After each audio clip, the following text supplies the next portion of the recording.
Hypoglycemia, the topic of discussion in this video.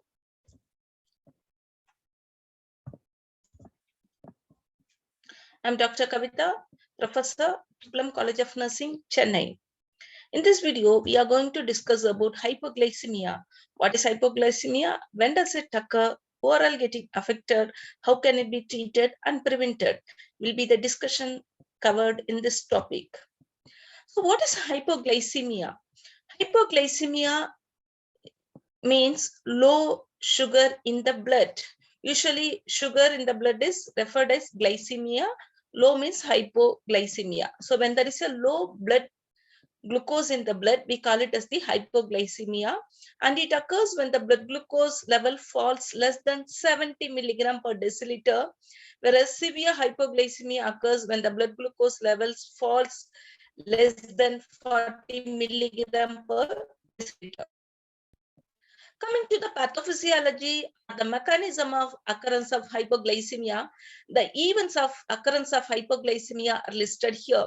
Usually, hypoglycemia occurs when the beta cell fails to produce enough of insulin, or when there is a excess exogenous insulin is injected into the body by the diabetic patients. So this causes episodes of hypoglycemia, which may occur during sleep, that is during the rest or during the exercises. This can cause defective glucose regulation or hypoglycemia unawareness.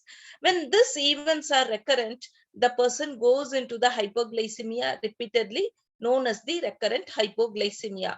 So to conclude, when the blood sugar level goes less than the required limit, we call it as the hypoglycemia, which may occur even at rest or during the activity.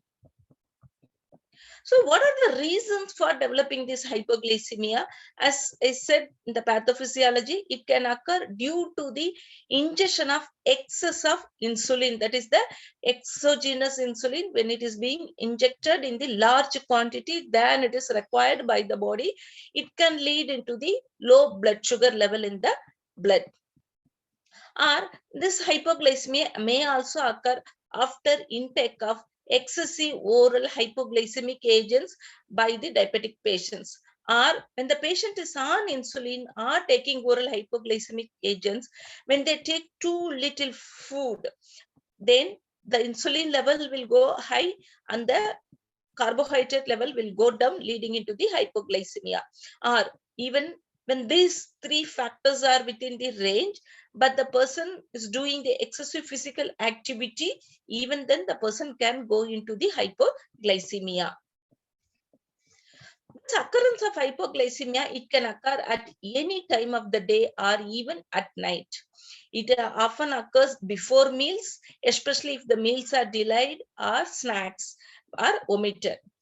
Sometimes there is a mid-morning hypoglycemia which occurs when the morning insulin level is at the peak after intake of the insulin in the morning. Sometimes we call it as the late afternoon hypoglycemia. The peak of the morning NPH insulin will be reached. Or middle of the night hypoglycemia, where there is a evening or pre-dinner NPH insulin will be peak. These are the pattern of occurrence of the hypoglycemia.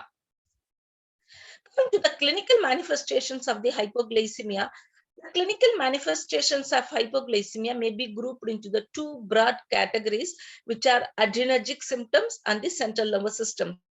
So look into this one by one. So based on the category of hypoglycemia, we can classify the clinical features.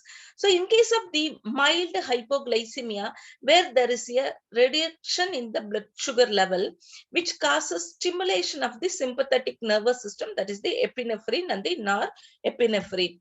In these cases, the person will have the following clinical manifestation.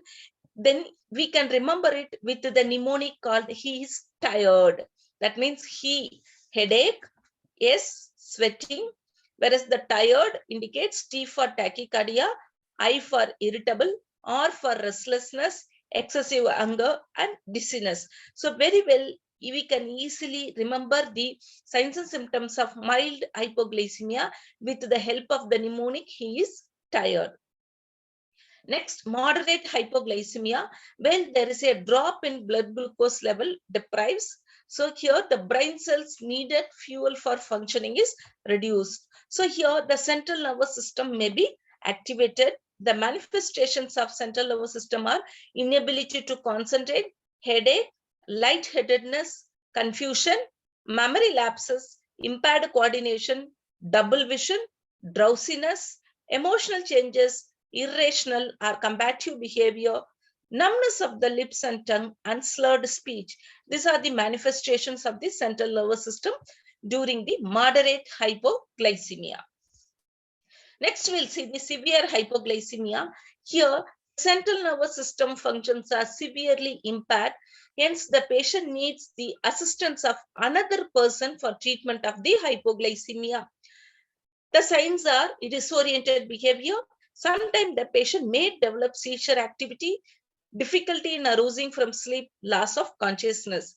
In severe hypoglycemia, since the person cannot manage themselves, they need the other person's help or help from the medical practitioner. Coming to the investigations and diagnostic findings, symptoms of hypoglycemia may occur suddenly or vary considerably